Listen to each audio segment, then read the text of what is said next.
listening to Your Secret is Safe with Me, non-judgmental talk about infidelity with Dr. Marie Murphy. If you're looking for new perspectives on complicated relationship issues, you've come to the right place. Days go by, they're crawling by. Hey everyone, I'm Dr. Marie Murphy, and if you've been listening to this podcast for a while, you know what I'm going to say next. I'm a relationship coach, and I help people who are engaging in anything they think counts as infidelity to deal with their feelings, clarify what they want, and make decisions about what they're going to do. No shame, no blame, no judgments. Now I'm going to say some stuff that I don't always say in the beginnings of my episodes. I want to tell you that sometimes weeks go by without me really thinking that much about my work from a broader perspective. And what I mean by that is I kind of just get up every day and do what I do. You know, I coach my clients through their infidelity situations. I talk to people about their deepest, darkest secrets. I help people wade through deeply uncomfortable emotions like shame and anger and fear. I talk with people about sex and drugs and despair and orgasms and secrets and lies and the shame of existence and how they just wish their spouse would conveniently die so they wouldn't have to go through the hassle of getting a divorce and so many other things too. And all of this stuff is pretty normal to me. Pretty normal to me to treat aspects of the human experience that some people consider pretty taboo as neutral yet important and worthy of our compassion and attention and curiosity. I sometimes forget for days at a time that it isn't totally normal to talk about infidelity from a non-judgmental perspective.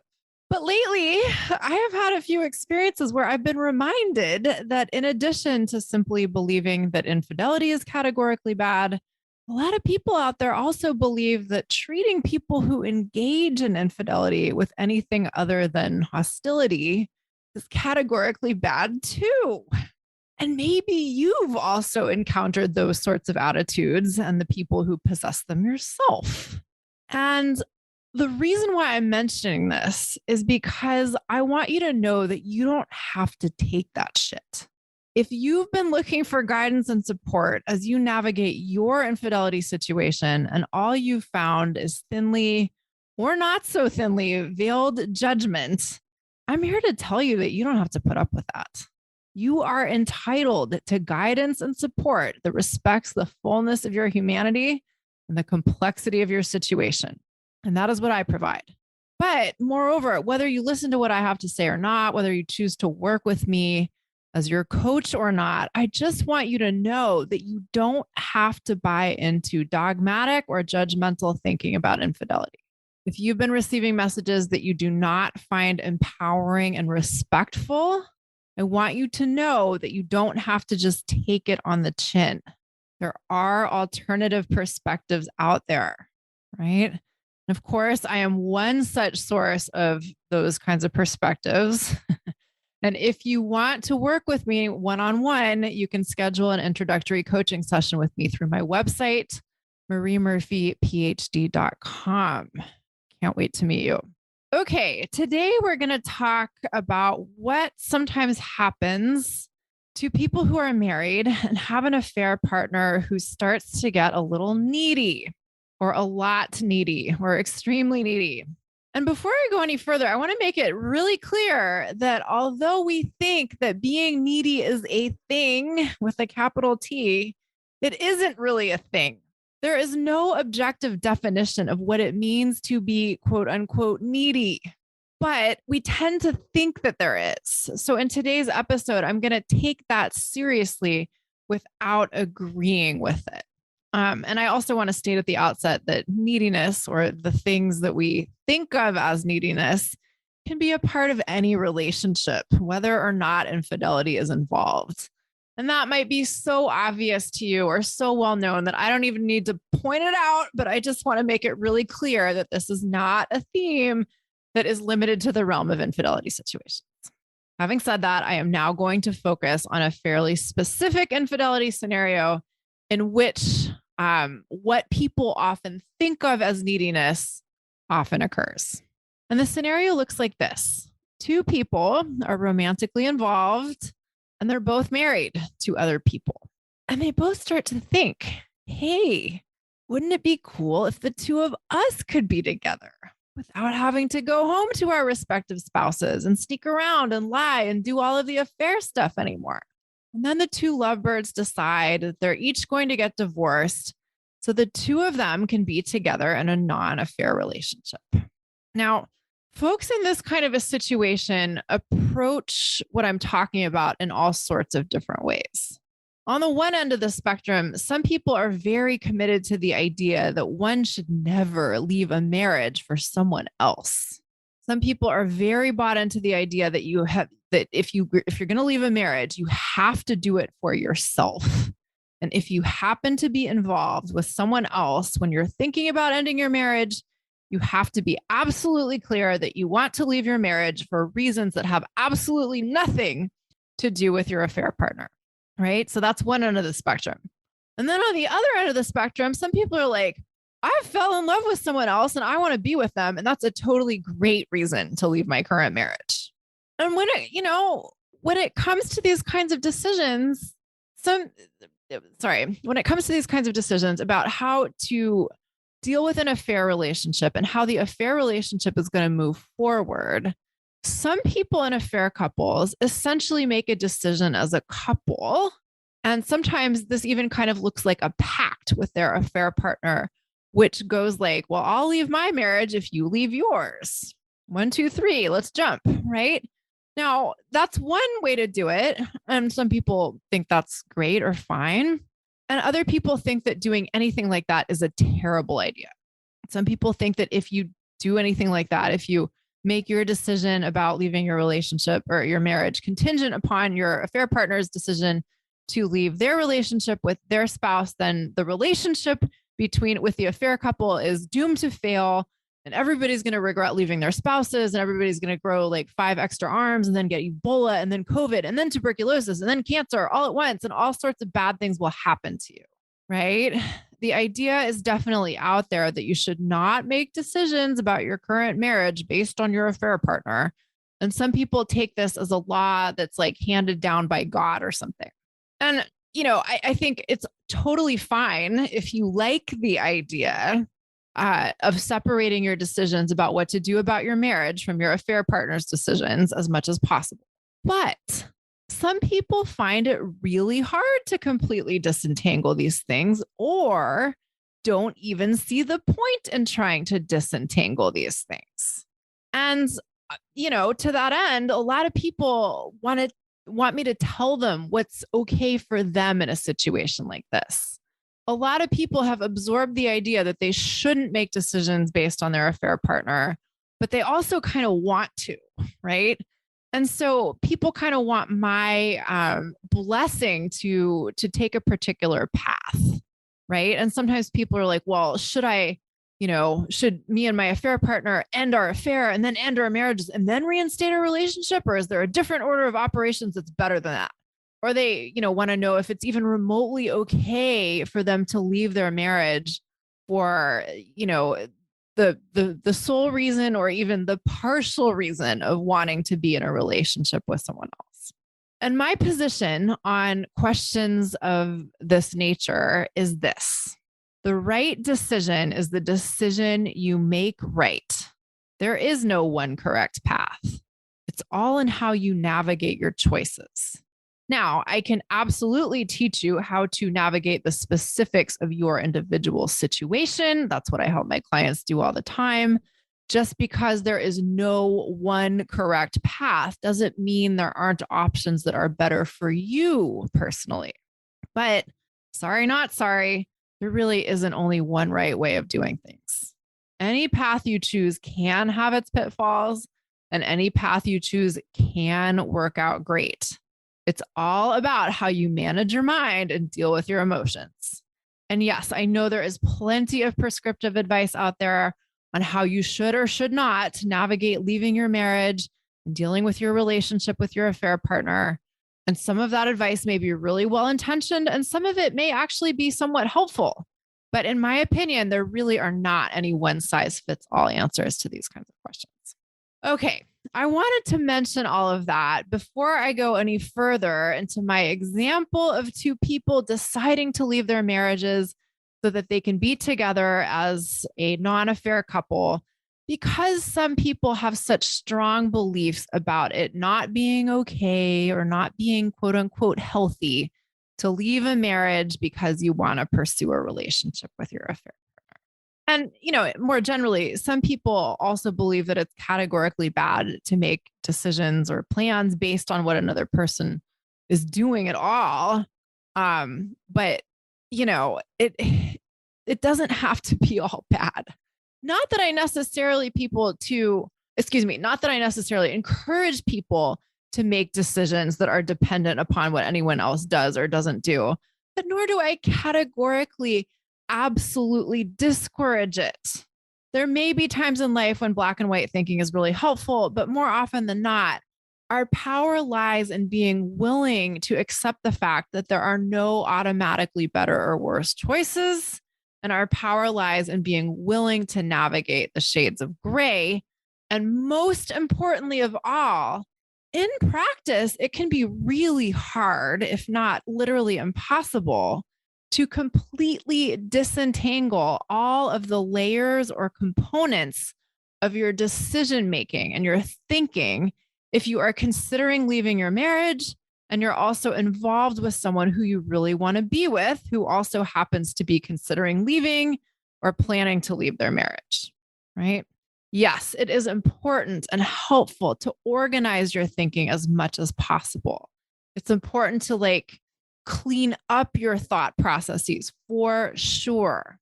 But that doesn't mean that you should expect yourself to completely disaggregate your decisions about your marriage from your affair partner's decisions about their marriage in order to avoid dooming yourself to some terrible fate. Whew. Okay. Now, all of that said, let's get to talking about neediness. Finally. Okay. Sometimes when two people are in an affair and are both leaving their marriages with the intention of being together, or perhaps for the express purpose of being together, things start off in unison or in synchronicity, and then plans start to diverge. And that can look like this.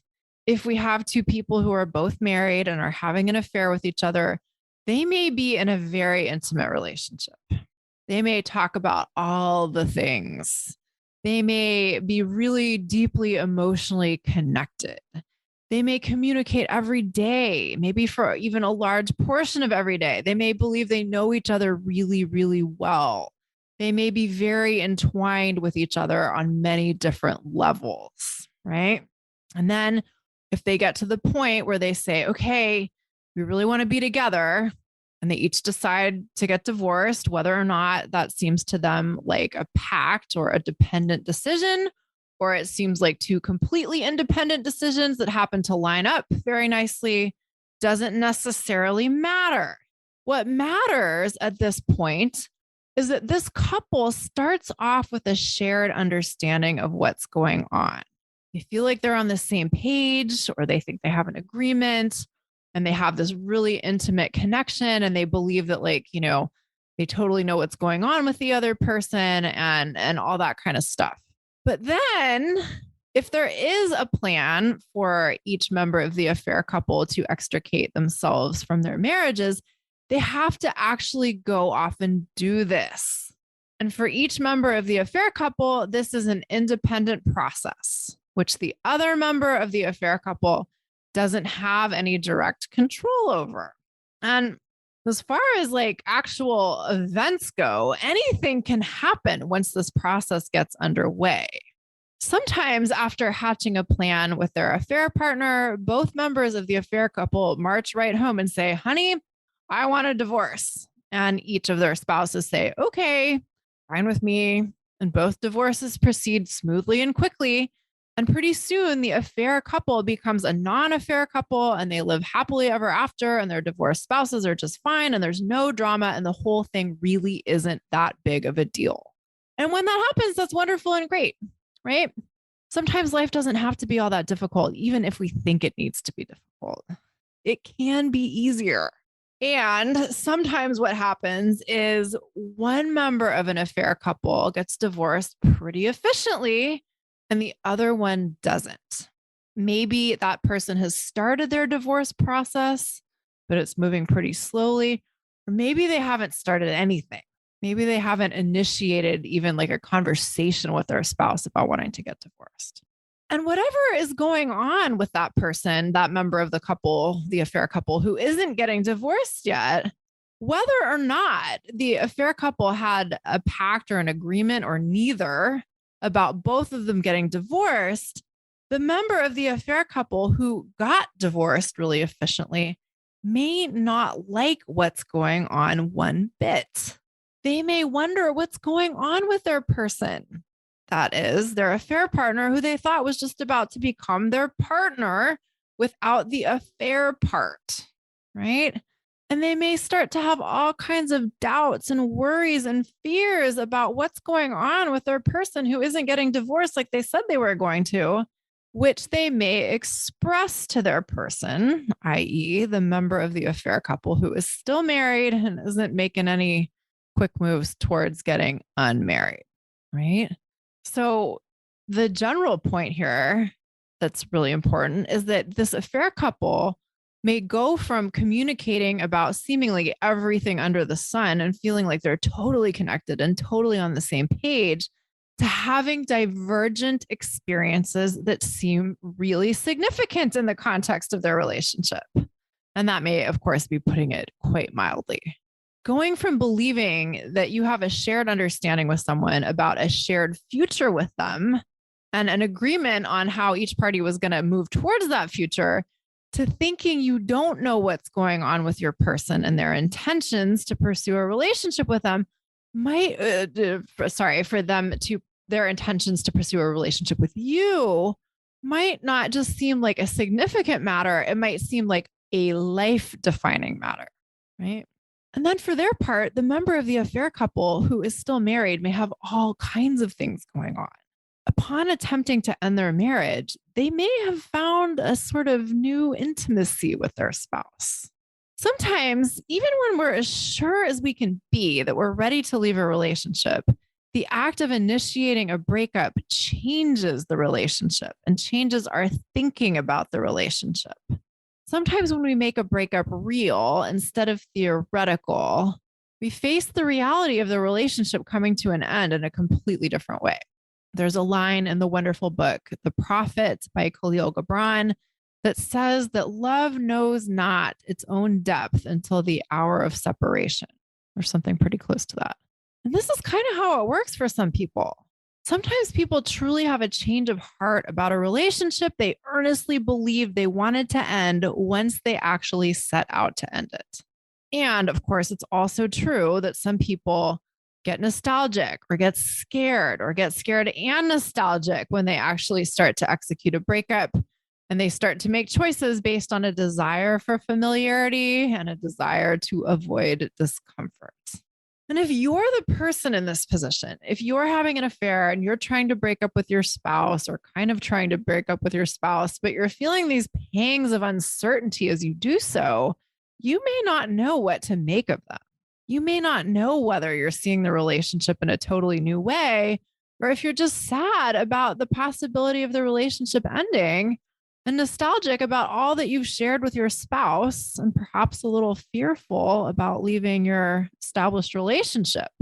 And you may be a little freaked out by all of these thoughts and feelings, and you may not know what to do with them.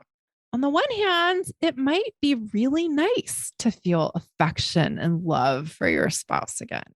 It may feel really nice to want to be with them or to maybe want to be with them. It might kind of feel like coming home. And you may also be kind of confused. Maybe you aren't sure which feelings to trust. Maybe you're also still really in love with your affair partner. Or maybe you wonder if your feelings for your affair partner are kind of waning. And all of this stuff can be a lot to contend with in and of itself, right? But in addition to that, in addition to all of your own confusion, you've also got your affair partner on your hands and you love and care about them and you don't want them to hurt. and they're starting to wonder what the hell is going on with you. They've left their marriage and they just want to be with you. And you know that they're trying to be supportive as you go through your process, but they're also kind of starting to get on your nerves. They keep asking questions about what you're doing and what you're thinking and how you're feeling. And you don't really have the answers to any of those questions. And it's hard enough for you to not have the answers to those questions, but having to deal with their questions is not something you want to be doing at all. Yeah, the two of you used to share everything. Maybe even as recently as a week or 2 days ago, you shared everything. But this is something you really want to deal with on your own. And they can't seem to understand that. And that's starting to annoy you. This person who just very recently seemed like a deity to you is starting to seem all too human and not in the best possible ways. Maybe you really do want to leave your marriage. Maybe you really do want to be with your affair partner, but maybe you don't. And right now, you just want some time to think about that stuff on your own without your affair partner bugging you for answers every 15 minutes. But even as annoyed as you are, you also really want to be kind to your affair partner. And you feel bad that they're freaking out because things haven't gone the way you thought they were going to go on your end. But you're also a little bit resentful because you're feeling guilty and you think they're making you feel guilty. You just want some time and space to yourself without having to deal with your affair partner's feelings and all of their questions about your feelings. On the other hand, if you're the person who, the member of the affair couple who left their marriage efficiently, you may be getting really upset if the person that you thought you were going to run off and be with hasn't left their marriage and is suddenly shutting themselves off from you in ways they never have before. And you may think it's pretty reasonable for you to let them know how you're feeling about their behavior. You may want them to know exactly how anxious you are and how much you want their assurance that they still want to be with you. And you may think that you have every right to know what they're thinking about leaving their marriage and what steps they've actually taken to leave, and so on. Or maybe you really do want to give your person some space and you're trying to, but you're just so upset about what is or maybe isn't going on with them that you can't help but tell them about what you're feeling and ask them a whole bunch of questions all the time, right? Everybody's experiences are totally understandable here. But this, of course, is where the behaviors we tend to consider manifestations of quote unquote neediness may come into play. And of course, people's definitions of neediness vary, but often when we think someone is being needy, what's going on is that they're asking for assurances from us that we don't really want to give them, or we don't think that we should have to give them, or someone is asking us to do things for them that we don't necessarily want to do, or someone is telling us that we are making them feel a certain way and they need us to do certain things in order to make them feel differently, right? Now, here's where things get really interesting. We tend to think collectively, right? We tend to think that one of the reasons for being, or some of the reasons I should say, for being in a romantic relationship are to feel uniquely good with a particular person and to have certain emotional experiences with a particular person.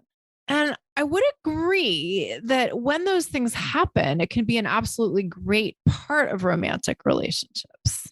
But it is pretty much impossible to feel exclusively good about anyone or anything at all times. We tend to get into relationships and sustain relationships and commit to relationships because we feel great with a particular person.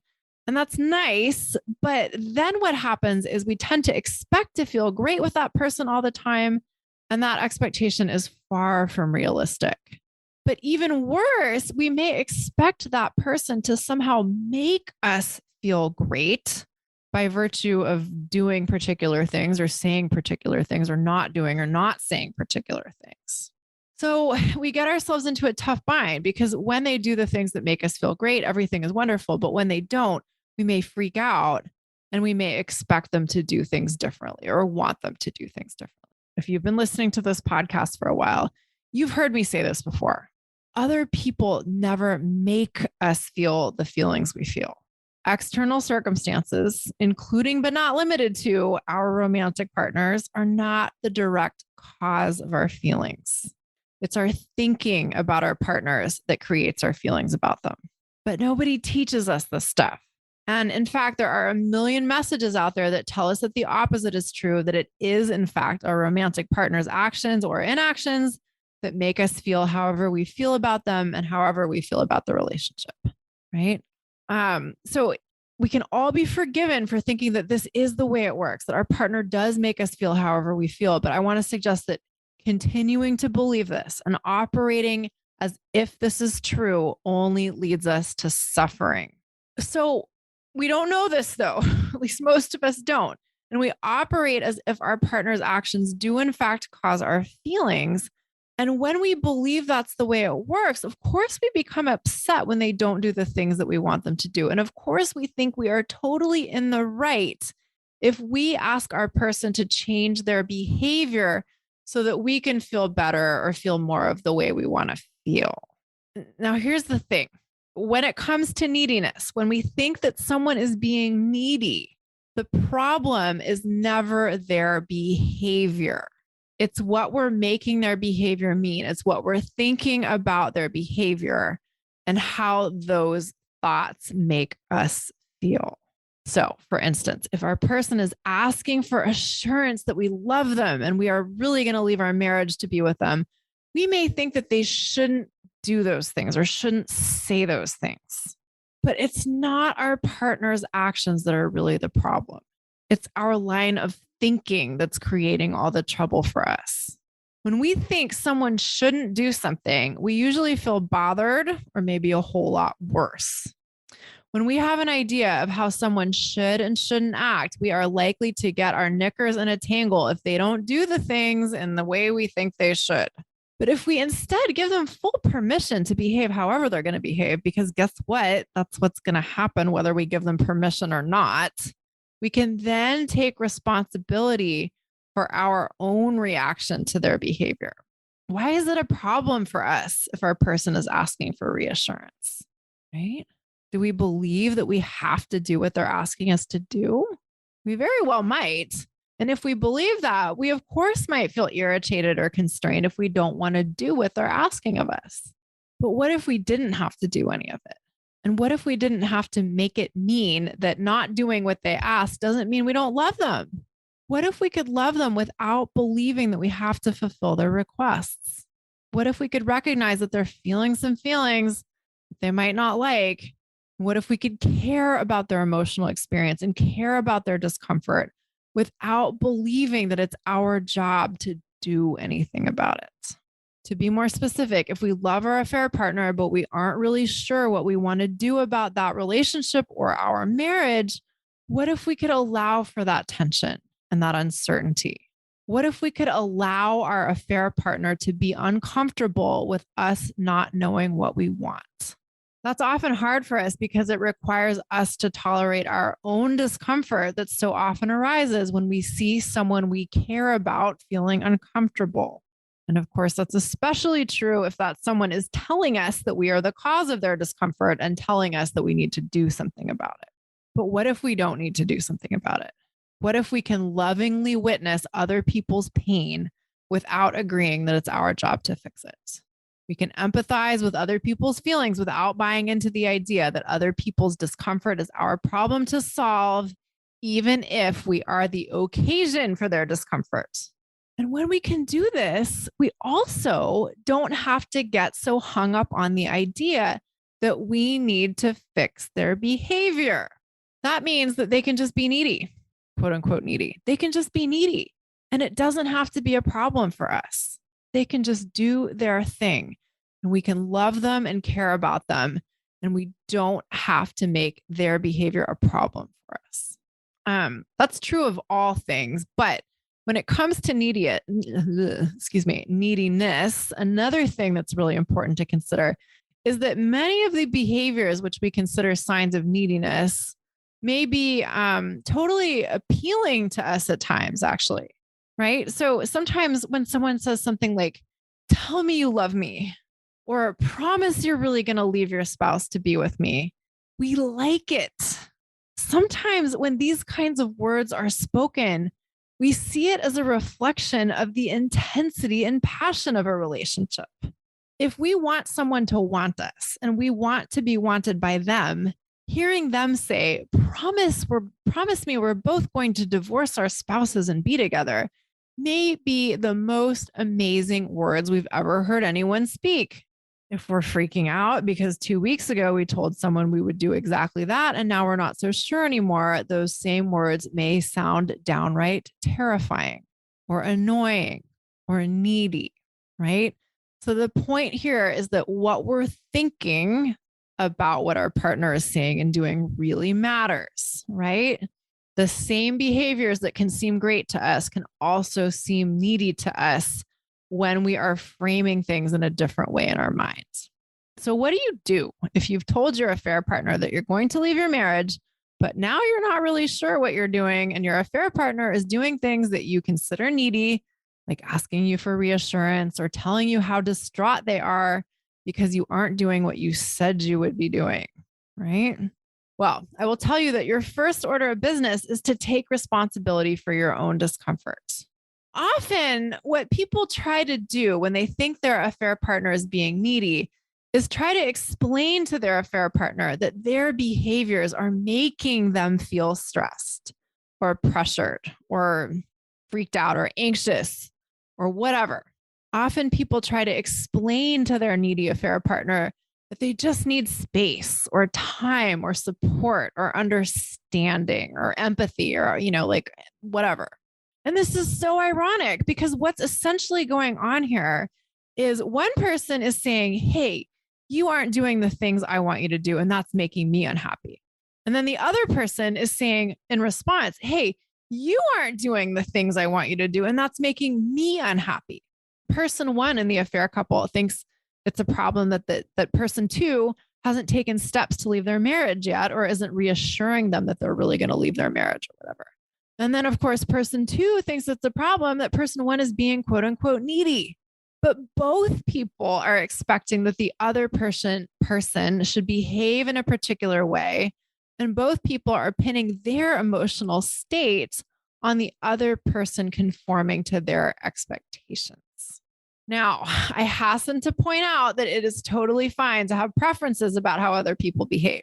But when you make your emotions dependent upon your preferences being fulfilled, you become beholden to other people in a way you probably aren't going to like.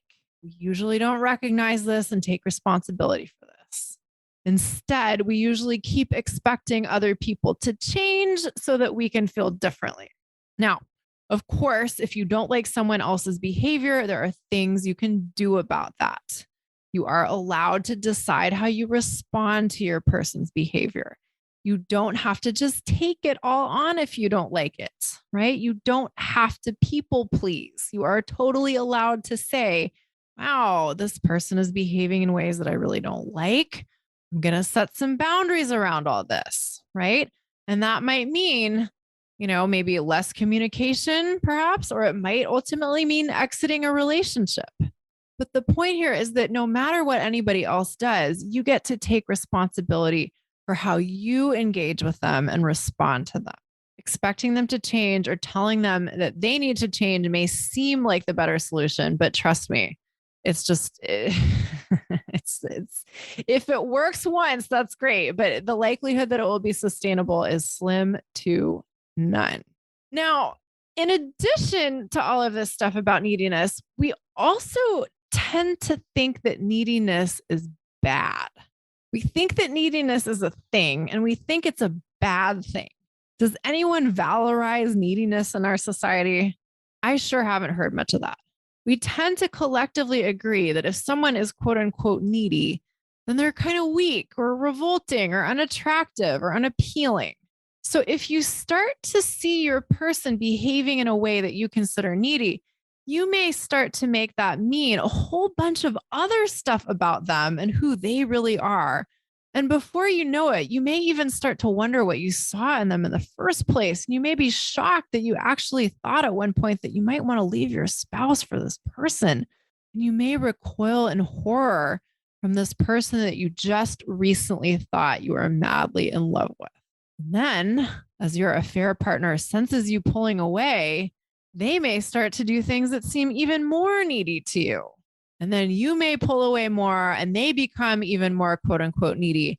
And a whole sad cycle ensues, right? And, this can be sort of based in care for another person. But so often when we care about someone, we think we can't be truly honest with them if our honesty would hurt their feelings. But in the end, we usually do ourselves and the other person involved such a disservice by not being honest. Right. So there's a people pleasing element that goes into this response to neediness, sad cycle thing here. Anyway, if we're the person who is trying to figure out whether or not to leave their marriage and trying to figure out how our affair partner factors into our decision about our marriage, our affair partner's displays of neediness may pull us deeper into the vortex of indecision or inaction or both, right? So what we need to be able to do is get a handle on what we're thinking about their neediness. Otherwise, we get sucked into a dynamic that sucks for everybody. So if you have a needy affair partner on your hands, here are 3 things I want you to consider. Number 1, it's okay for you to slow things down with your affair partner in your divorce proceedings and take some time to get clear on what you really want. That's okay. Your affair partner might not like that. They may not think it's okay. They may be expressing their preference for you to stay close to them or take steps to be even closer to them. But no matter what you've promised them in the past, no matter what you've said you were going to do in the past, no matter what precedents in your relationships have been set for like continuity of communication or closeness or whatever, if you need to pull back and take some space from them, it's okay for you to do that.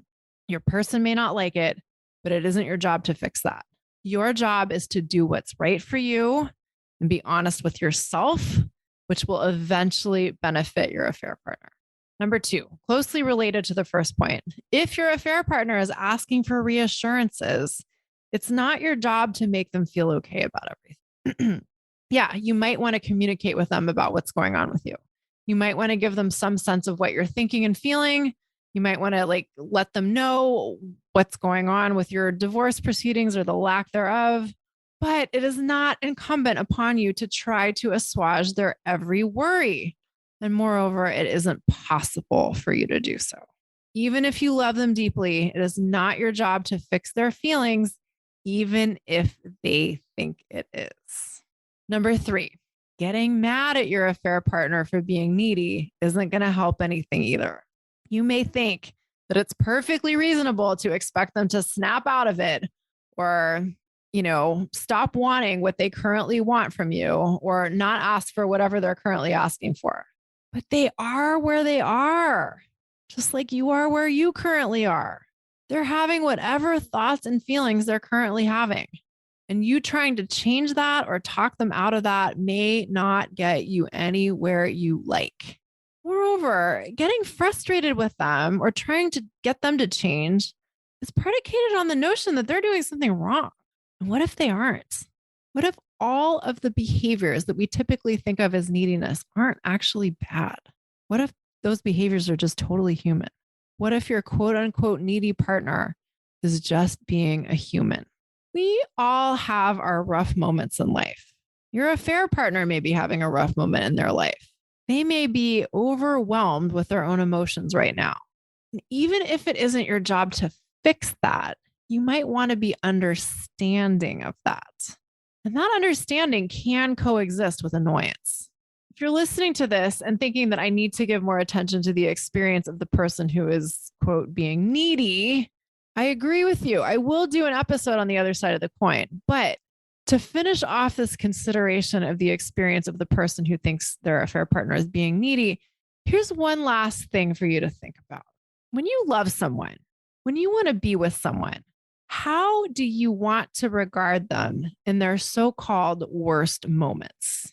How do you want to be present with them and respond to them, even when they're behaving in ways that you don't really like? Yes, you get to decide what you're going to tolerate from others and make choices accordingly. So if whatever your person is doing that you think of as neediness is beyond what you're willing to tolerate within a relationship, you have every right to say, you know what, this is just not a relationship I want to be in. But we might also want to remember that all of us have our bad days or our bad months or our bad years. When we engage intimately with another person for any length of time, we get the best of them and we also get the worst of them. Or to put that in terms that I like a little bit better, when we get involved with someone, we get all of their humanity. And sometimes we think of this as a problem.